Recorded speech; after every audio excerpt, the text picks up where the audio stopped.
मित्रों, मैं शिवचरण सिंह आपका स्वागत करता हूं वर्तमान वीडियो के एक ऐसे सत्र में जहां एक बड़ा ही अनप्लेजेंट सब्जेक्ट पर डिस्कस करने के लिए मुझे विवश होना पड़ रहा है।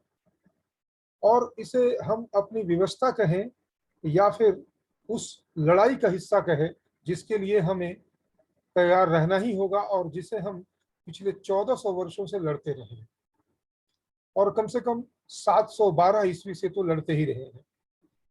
अब मैं आपसे एक प्रश्न करता हूं कि यदि कोई आपसे कहे कि आपके सामने दो विकल्प है, आप दारुल हरब को चुनेंगे या दारुल इस्लाम को, तो आपका इमीडिएट रिस्पॉन्स होगा कि ये किस तरह का बकवास है, मैं क्यों दारुल हरब और दारुल इस्लाम को चुनूं, मैं इस तरह के बकवास को नहीं मानता।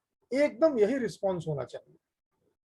लेकिन ठीक यही विकल्प भारत में समय समय पर हम भारतीयों को दिए गए और हमने अपनी विवशताओं के तहत दारुल इस्लाम को स्वीकार किया, जिसका परिणाम है कि आज भारत में मुसलमान एक बहुत बड़ी संख्या में है। यानी तलवार के बल पर इस्लाम ने भारतीयों का कन्वर्सन किया, जिसके परिणाम स्वरूप आज मुसलमानों की संख्या कुछ इस हद तक बढ़ गई है जो किसी भी खतरनाक से खतरनाक महामारी से खतरनाक है। कैसे खतरनाक है? क्या सिर्फ मुसलमान हो जाना और मुसलमानों की जनसंख्या निर्बाध रूप से बढ़ते चले जाना अपने आप में कोई महामारी है? इसे हम सिद्ध करेंगे समय समय पर घटने वाली घटनाओं से। इसका एक ताजा तरीन उदाहरण है तमिलनाडु का एक छोटा सा गांव वी कलाथूर, जिला पेरम्बलूर। दारुल हरब और दारुल इस्लाम के कॉन्सेप्ट में अगर मैं विस्तृत रूप में जाऊंगा तो ये जो ताजी घटना है उस पर हम ज्यादा ध्यान दे नहीं पाएंगे। लेकिन इन ब्रीफ हम दारुल हरब और दारुल इस्लाम को समझते चले। जिन लोगों ने इस्लाम नामक बीमारी यानी मजहब को स्थापित किया था अरब के रेगिस्तान में, उन लोगों ने एक कॉन्सेप्ट दिया था। कॉन्सेप्ट यानी पूरी दुनिया जहालत में है, अंधकार में है, और इसे किसी अदृश्य शक्ति ने ऐसा फरमान दिया है, ऐसा पैगाम दिया है कि तुम पूरी दुनिया को उस अंधकार और जहालत से रोशनी में ले जाओ, और उस रोशनी का नाम दिया इस्लाम। ये कैसी रोशनी है मित्रों, जो एक नए अंधकार में ढकेल करके रोशनी में रहने का भ्रम देते हुए उजालों से करोड़ों मील दूर रख देती है, और जिसका उदाहरण ये तमाम मुस्लिम कंट्रीज हैं जहां इस्लाम बखूबी एक स्टेट रिलीजन के रूप में जारी है। अब इस दारुल हरम और दारुल इस्लाम के ऊपर हम ज्यादा लंबा चर्चा ना करके सीधे पहुंचते हैं तमिलनाडु के उस गांव में, जो गांव आज सिसक रहा है, कराह रहा है इस दारुल इस्लाम के खतरनाक बोझ तले। प्राचीन समय से इस गांव में एक परंपरा थी कि यहाँ के मंदिरों से शोभा यात्राएं निकाली जाती थी, जिन्हें प्रोसेशंस कह सकते हैं। और 47 के पहले भी ये परंपराएं जारी रही, उसके बाद भी जारी रहती, और कभी किसी ने किसी तरह का ऑब्जेक्शन नहीं किया, किसी तरह का विरोध नहीं किया। लेकिन बीते 2-3 दशकों से कुछ विरोधी स्वर उठने लगे थे। ऐसा क्यों होने लगा था? क्योंकि उस गांव में मुसलमानों और हिंदुओं की आबादी धीरे धीरे करके बराबर होने लगी थी। लेकिन आज उस गांव में मुस्लिम डेमोग्राफिकली बहुत ही डोमिनेंट कंडीशन में है। इसलिए उन लोगों ने हिंदुओं की इस पुरानी परिपाटी को गैर इस्लामिक या उनके हिसाब से पाप कर्म के नाते रिस्ट्रिक्शंस लगाने की मांग करनी शुरू कर दी।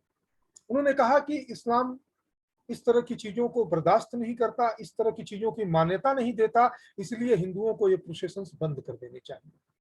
और बीच बीच में वहां के जिला प्रशासन ने हिंदुओं के ऊपर ही कई तरह की पाबंदियां लगा दी। सबसे पहले तो ये 3 दिन 3 तरह के प्रोसेशंस निकलते थे। तो पहले 2 प्रोसेशंस को तो उन लोगों ने निकलने दिया, तीसरे दिन के प्रोसेशंस को हिंदुओं से कहा कि भाई आप ना निकालें, क्योंकि उस दिन ये लोग पानी में हल्दी घोल करके और पूरे प्रोसेशंस में एक दूसरे के ऊपर स्प्रिंकल करते थे। इस नाते उनका जहां वो आजू बाजू मुसलमान रहा करते थे, उन्हें यदि ऐसा लगे कि भाई ये उनके इस्लामिक परंपरा के विरुद्ध है, तो हमारा जो सेक्युलर फाइबर है कॉन्स्टिट्यूशन का, वो कहीं आहत ना हो जाए, मुसलमान कहीं बिफर ना जाए। इस नाते प्रशासन जो है राजनीतिज्ञों के दबाव में हिंदुओं से आग्रह करके तीसरे दिन के प्रोसेशन को बंद करवाती रहती है। लेकिन पारंपरिक रूप से जो चीजें चला करती हैं उसे आसानी से दबाया नहीं जा सकता है, क्योंकि जैसे आपने ये रिएक्शन और हम जो रिएक्शन दे सकते हैं कि अगर कोई हमारे सामने यह प्रस्ताव लाए कि तुम दारुल हरब या दारुल इस्लाम किसको चुनोगे, तो हम सीधे, हमारा पहला रिएक्शन होता है कि बंद करो इस बकवास को। तो हम इस तरह के बकवास को बंद करने का साहस तब कर पाते हैं जब हमारी जड़ें, हमारी परंपरा की जड़ें बहुत मजबूत होती हैं और हम उन जड़ों से जुड़े होते हैं। तो परंपरा की इन जड़ों से जुड़े लोगों ने पूरी तरह से नकार दिया और उन लोगों ने इस प्रोसेस को निर्बाध गति से निकाला और निकालते रहे हैं। लेकिन 2012 के बाद से जब डेमोग्राफिकली मुसलमान डोमिनेंट होते चले गए, तब इन लोगों ने अपने दारुल इस्लाम की, कुरान की उन दलीलों के तहत हिंदुओं को दबाना शुरू कर दिया। और इनको तो पेट्रोनाइज करते हैं हमारे राजनीतिज्ञ लोग, क्योंकि ये तो बार बार उन्हें कहते हैं कि तुम हमें हमारे इस्लाम के पालन करने में सहायता करो, हम एन ब्लॉक तुमको वोट देंगे। अब इस ट्रांजिटरी और पेटी गेम के कारण हमारे राजनेता इनको पेट्रोनिज करते हैं। इनको पेट्रोनिज नहीं करते हैं, अमानवीयता को पेट्रोनिज करते हैं, क्रूरता को पेट्रोनिज करते हैं, बर्बरता को पेट्रोनिज करते हैं, अवैज्ञानिकता को पेट्रोनिज करते हैं, हिंसा को पेट्रोनिज करते हैं और करते रहते हैं। लेकिन अभी हम अगर उस गांव तक फोकस्ड करें तो उस गांव से जो एक सीख निकल के आ रही है, अभी वो मामला चला गया हाई कोर्ट। हिंदुओं ने पिटीशन दिया कि अगर हमारे ऊपर इस तरह से बारंबार हमले होते रहेंगे, हमें रोका जाएगा, तो फिर हम इस प्राचीन परंपरा को निर्बाध तरीके से कैसे निभा पाएंगे।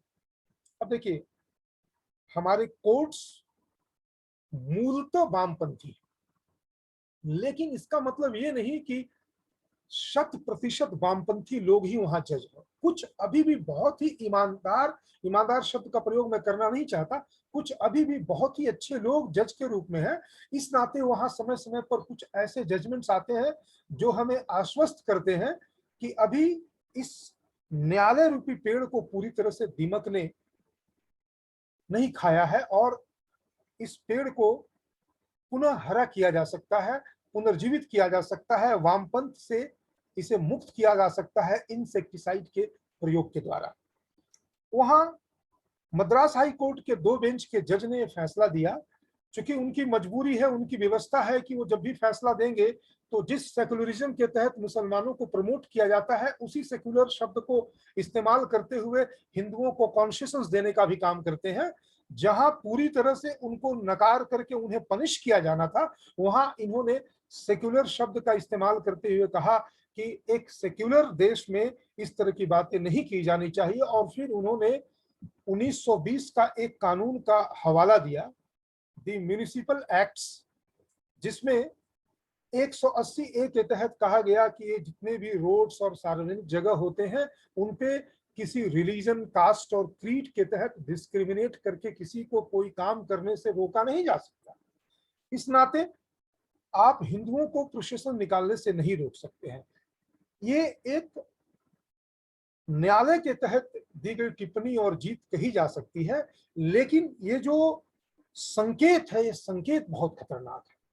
अब जरा आप कल्पना कीजिए कि ये 2 जजों के बेंच के बदले यदि कोई और बेंच होता और वे पूरी तरह से वामपंथी होते, तो हो सकता है वे प्रशासन को इस तरह का निर्देश देते कि इन हिंदुओं को कह दो कि ये जो गांव में सड़कों के बीच से प्रोसेशन निकालते हैं, ये अन्यत्र निकाल करके या फिर एक छोटी shortest route between the temple and the procession points करके इसको समाप्त कर ले, जिससे कि ये विवाद ही खत्म हो जाए। यानी कॉन्सेशन देते, लेकिन कॉन्सेशन विथ रिस्ट्रिक्शन देते। और ऐसा कोई एक बार और एक जगह पे नहीं हो रहा है। आप रामनवमी के प्रोसेशन को हर जगह रिस्ट्रिक्शन के तहत निकालते हैं। रामनवमी का जुलूस निकला नहीं कि आगे पीछे पुलिस पूरे जगह पर तमाम तरह के रिस्ट्रिक्शंस लग जाते हैं।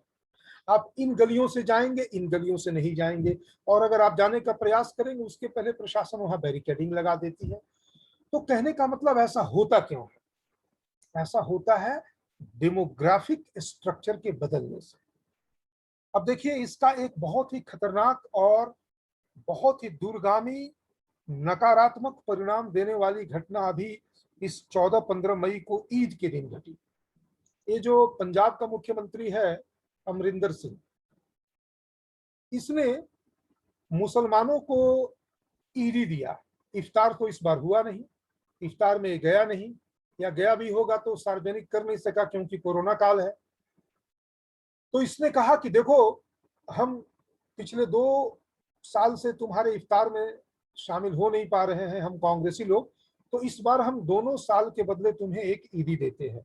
और तब इसने क्या किया कि पंजाब राज्य के संगरूर जिले को 2 हिस्सों में बांटते हुए पंजाब में 23वें राज्य का गठन किया, 23वें जिले का गठन किया, जिसका नाम रखा मलेरकोटला।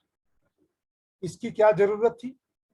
मुसलमानों का डिमांड था कि चूंकि मलेरकोटला नवाबों का शहर रहा है और संगरूर जिले का हिस्सा होने के नाते ये जो मुसलमानी बहुल क्षेत्र है, ये अपनी पहचान अपनी मुखरता के साथ नहीं कर पाता है, इसलिए इसे एक अलग जिले का दर्जा मिलना चाहिए। जिलों का निर्माण, गठन, पुनर्गठन इत्यादि ये बहुत सामान्य प्रशासनिक प्रक्रियाएं हैं, लेकिन इसको जब किसी विशेष उद्देश्य और बहुत ही गलत उद्देश्य के साथ किया जाए तब ये बहुत ही खतरनाक हो जाता है, जैसा कि पंजाब में हुआ।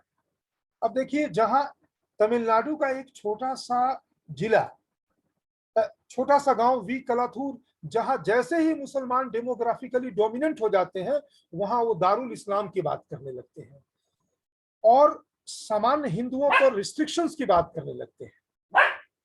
तो बताइए, जब एक पूरा का पूरा नया जिले का आप सृजन कर देंगे तो वहां फिर दारुल इस्लाम को लागू करने के लिए उन्हें किसी अन्य चीज की आवश्यकता नहीं पड़ेगी। वहां का पूरा प्रशासन ही उनके सामने खड़ा हो जाएगा हाथ में फाइल लेकर के कि कहिए आप किस तरह का फरमान देते हैं।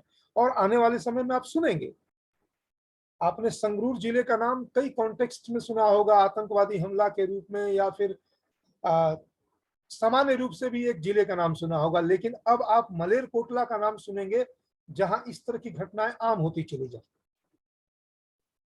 और फिर आप यह भी देख ले कि भारत में ऐसा कोई जिला नहीं होगा जहां मुसलमानों की संख्या ना हो। ये जानबूझ करके अपने आप को डेमोग्राफिकली धीरे धीरे करके बढ़ाते हैं, जिसके पीछे का उद्देश्य होता है कि हम आज नहीं तो कल मुस्लिम बहुल हो जाएं और उसके बाद हम हिंदुओं को जो दारुल हरब में रह रहे हैं उन्हें हम दारुल इस्लाम में लाएंगे, कन्वर्ट करेंगे, और नहीं मानेंगे तो उन्हें हम धीरे धीरे खत्म कर देंगे। और आप बार बार जब इस तरह की बातें लोग कहते हैं कि मुसलमानों के मन में गजवाए हिंद फेज 2 की बातें हो रही हैं, तो आप सोचते होंगे ये कुछ बहुत ही इने गुने चुने लोग हैं जो इस तरह की चर्चा करते हैं, जो secular fibre of Indian constitution के विपरीत जाते हैं, इनकी बातों को इग्नोर किया जाता है। तो आप जब इस तरह की बातों को इग्नोर करेंगे तो भारत में वी कलाथूर घटेगा, भारत में संगरूर वाली मलेरकोटला वाली घटना घटेगी, और फिर इस तरह की तमाम वैसी घटनाएं घटेंगी जिनका अंदाजा हम और आप इसलिए नहीं लगा सकते हैं क्योंकि हमने 1947 देखा नहीं। 1947 को नहीं देखा से मतलब है कि किस तरह की क्रूरता को उस समय अंजाम दिया गया गांधी और नेहरू के वरदहस्त में मुसलमानों के द्वारा। इस कहानी को कहने वाले लोग जिंदा नहीं बचे हैं लोग, लेकिन उनके द्वारा कही गई बातें किताबों में लिखी जा चुकी हैं, उनके वीडियोस उपलब्ध हैं। आप जब उनको देखेंगे तो आप इतिहास की कहानी कह करके हो सकता है इग्नोर कर दें, लेकिन कहीं ऐसा ना हो जाए कि जैसा एक राजा हर चीज को प्रोक्रेस्टिनेट करता था, टालता रहता था। उस कहानी को हम इसलिए कह रहे हैं कि इस कहानी से हम सीखें। एक बार उस राजा के पास उसका एक सैनिक आया और कहा कि सैनिक कह ले या उसका एक ऐसा गुप्तचर कह ले जिसने इस बात की सूचना दी कि पड़ोस का एक दूसरा राजा उनके राज्य पर हमला करने की सोच रहा है और उसकी तैयारी में लगा है। तो वहां का राजा कहा अभी सोच ही रहा है ना, अभी वो तैयारी ही ना कर रहा है, अभी उसने इस तैयारी को अंजाम तो नहीं दिया ना। उसी गुप्तचर ने कुछ समय के बाद फिर आकर सूचना दी कि वे अपनी तैयारी पूरी कर चुके हैं और हमारे राज्य की तरफ बढ़ रहे हैं। तब राजा ने कहा कि बढ़ ही तो रहे हैं ना, हमारे राज्य की सीमाओं पर पहुंचे तो नहीं है ना, अभी समय है, देख लिया जाएगा। फिर वह गुप्तचर आता है और कहता है कि उस राज्य के सैनिकों ने हमारी सीमाओं के आसपास अपने खेमे खड़े कर लिए हैं। तब वो राजा कहता है कि खेमे ही न खड़े कर लिए, हमला तो नहीं किया। और फिर जब गुप्तचर आकर यह कहता है कि वे हमला करते हुए आगे की ओर बढ़ रहे हैं, तब भी वह राजा सोया पड़ा हुआ रहता है। और जब फाइनली वह गुप्तचर आकर कहता है कि पड़ोस राज्य के सैनिकों ने हमारे इस किले को पूरी तरह से घेर लिया है और किसी भी समय वह हमारे किले के भीतर दाखिल होकर के मारकाट मचा सकते हैं, तब वह राजा कहता है कि अब इस मारकाट से लड़ने में तो हम समर्थ नहीं है, तो चलो हथियार डाल देते हैं। यानी जिस विकल्प को आपने बकवास कह करके नकारने की बात कह रहे हैं कि यदि कोई आपके सामने आए और कहे कि तुम दारुल इस्लाम या दारुल हरब किसको चुनोगे, तो आप कहेंगे ये क्या बकवास है। तो ये जो कहने की क्षमता हमारे अंदर है, क्या बकवास है, इसके साथ हमारा तमाचा भी उठ जाए ऐसा विकल्प देने वाले के प्रति, उस क्षमता को कम करने वाले एटीट्यूड को अपना करके हम कैसे उस क्षमता की बात कर रहे हैं।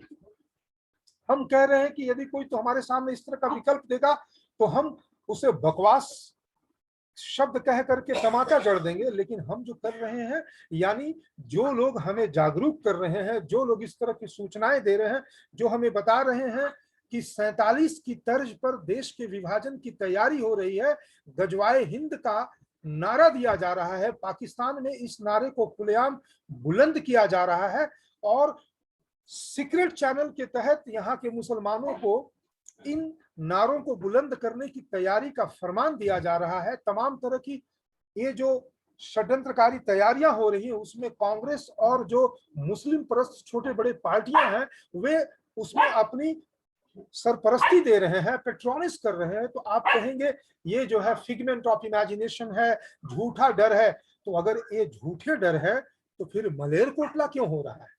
अगर इस तरह के डर को हम झूठा कहेंगे तो तमिलनाडु में वी कलाथूर क्यों हो रहा है?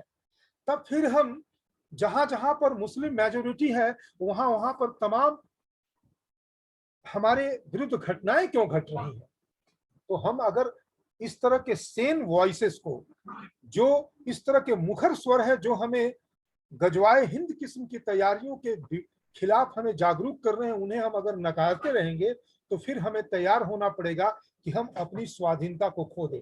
क्योंकि हम जिस स्वाधीनता के साथ ये कह देते हैं कि यदि कोई हमारे सामने आकर के इस तरह का दारुल हरब और दारुल इस्लाम का विकल्प देगा तो उसे बकवास कहते हुए तमाचा जड़ देंगे। हम स्वाधीन हैं किसी परंपरा को मानने के लिए, किसी परंपरा को ना मानने के लिए, अपने जीवन को अपने तरह से जीवन के लिए सारी स्वाधीनता छीने जाने के कगार पर पहुंचने के लिए हमारा सिर्फ और सिर्फ लापरवाह रहना ही काफी है। तो हमें जागरूक करने वालों को हमें गंभीरता से सुनना होगा, गंभीरता से इन बातों को समझना होगा। क्योंकि वी कलाथूर हो या मलेरकोटला हो, अमरिंदर सिंह हो या स्टालिन हो, ये लोग बेसिकली गजवाए हिंद के हाथों के हथियार हैं। गजवाए हिंद के ऊपर मैं अलग से चर्चा करूंगा, जिसका सीधा सीधा मतलब है कि दारुल हरब को दारुल इस्लाम में बदलो। और एक बार इन्होंने पाकिस्तान और बांग्लादेश के रूप में दारुल हरब को दारुल इस्लाम में बदलने की अपने गजवाए हिंद की तैयारी को पूरा किया। अब ये गजवाए हिंद फेज 2 की तैयारी में है और उसका नमूना मैंने आपको मलेरकोटला और वी कलाथुर के रूप में दिखाया।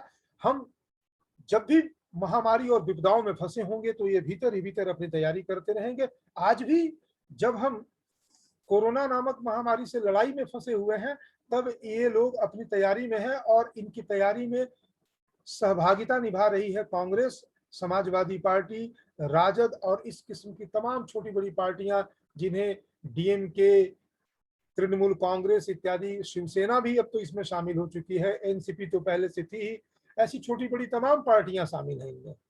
इसलिए वी कलाथूर और मलेरकोटला को हम इग्नोर नहीं कर सकते। यदि हम जागरूक नहीं रहे तो आप अपने आजू बाजू नजर घुमा करके देख लीजिए, एक दृष्टिपात करके देख लीजिए, आप पाएंगे कि जहां जहां पर भी मुस्लिम बहुल क्षेत्र है, वह एक, आप यूं कह लें कि गन पाउडर के ऊपर वहां पर आप बैठे हैं, क्योंकि वो किसी भी समय मलेरकोटला हो सकता है, किसी भी समय वी कलाथूर हो सकता है। अगर हम यूं ही गजवाए हिंद के खतरनाक संकेतों के प्रति लापरवाह रहें तो वी कलाथूर और मलेरकोटला का स्वागत करने के लिए हमें विवश होना पड़ेगा। या तो स्वागत करेंगे या लड़ेंगे, ये तो तब देखा जाएगा जब ये हमारे सामने आएगा। लेकिन आहट तो आ चुका है, अगर हम आहट पे भी सावधान हो जाएं और आहट से ही सावधान हो जाएं तो इससे बेहतर हमारे लिए कुछ होगा नहीं। आज के इस वीडियो में मित्रों इतना ही। हम आने वाले समय में गजवाए हिंद फेज 2 की जो चर्चा हो रही है उस पर हम जरूर चर्चा को आगे बढ़ाएंगे।